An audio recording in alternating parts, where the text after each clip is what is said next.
Soma the painter was waiting for the suns to dip a little lower in the sky.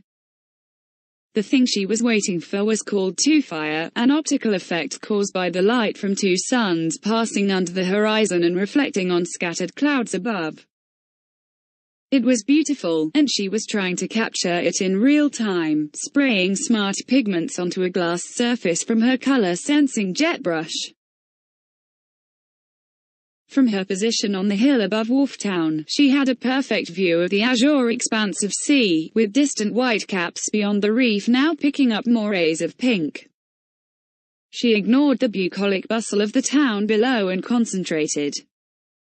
She had moved here for these moments: silence, unsterilized air, sounds of nature, the minuscule dangers of a real place, stinging plants and quarrelsome insects.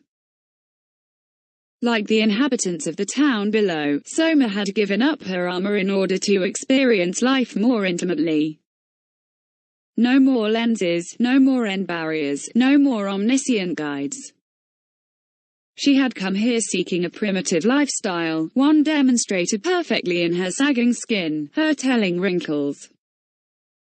Should come here to love life but also to age and die. At 417 years of age, Soma was young to be taking this path, but hardly unique.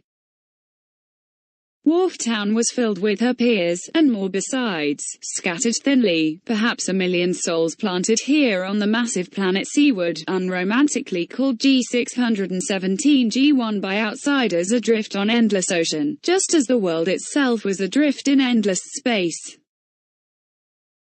Hanging on a lonely binary system at the galaxy's trailing edge.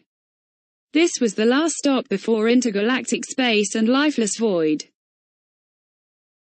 A fitting waiting room for death's cool arms. And the citizens of Seaward were all, as their society measured it, wealthy. The world itself was a secret, publicly and officially a lifeless ball of dirt, a place truly worth ignoring. Those who could afford it had found a private, expensive sanctuary from society, and great power and influence had been poured into purchasing anonymity for this beautiful, verdant world. Wharftown sat on a rocky shard of volcanic surge, 1,000 miles from the equator.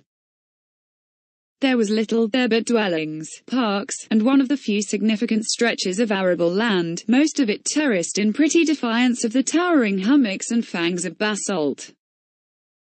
Here on Seaward, contact with society proper was limited. Communications were almost non-existent. Supplies sometimes came silently by transorbital balloon, jettisoned by unseen starships, inflating at the bottom edge of the stratosphere, then drifting gracefully to land their cargoes. They seldom came with messages or instructions or scolding.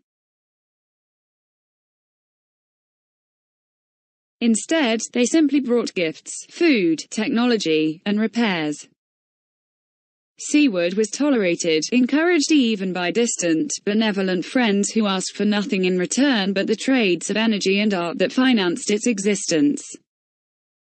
Soma's hand hovered above the glass, the delicate steely wand of the jet brush held confidently between stained fingers.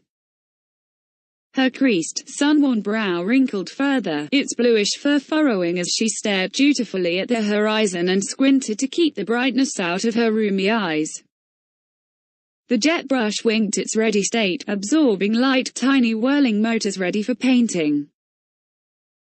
As the two suns moved lower, their proximity to each other increased, and momentarily, both seemed to shine more fiercely. And, as if acting on some unheard order, the clouds responded, their pink gossamer suddenly finding vermilion flame, then green, then blue. A flitting rainbow of hot color, then just as quickly fading back to pink. Soma blinked tears back, resisted the photic urge to sneeze, wiped her eyes with a small silk handkerchief, and looked at the glass in front of her. Sure enough, some of the colors were there, strewn not quite accurately on the skyscape she'd prepared. Wonderful, she thought to herself. She examined the pattern and then frowned. The jet brush had also laid down a flaw with its capture of that momentary light. A dark grey streak. a dirty charcoal imperfection drawn through the center of the other hues in a floundering arc, trailing a sickly yellow smoke behind it. Disturbed, she glanced back at the sky itself. The imperfection from her painting hung there in the pink sky, real, baleful, moving steadily and purposefully to the horizon. Something was coming. Something was wrong.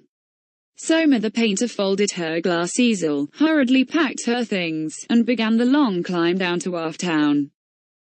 Asterisk. How was this information discovered? The auditor asked, looking up from the report. Triangulation of devices. A trade beacon, a medical station, and a painter's jet brush, replied the prelate. Are we spying on our citizens now? A raised eyebrow. Not exactly. But there are measures in place to collate unusual observations. They're blind check by automatons, not intelligences. We only bubble such reports to the surface when a catastrophe as overt expresses itself. That sounds like spying to me, said the auditor. He gestured and the report vanished. What measures have been taken? The prelate cleared his throat and adjusted the front fastening of his clerical robe. His smooth, aquiline features hardened slightly as he spoke. None.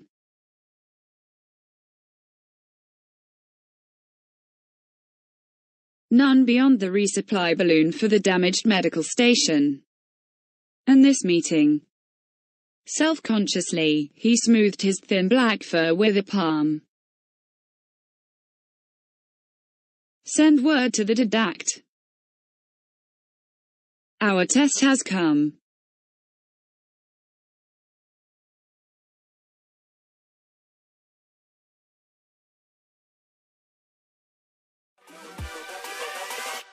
Hold up.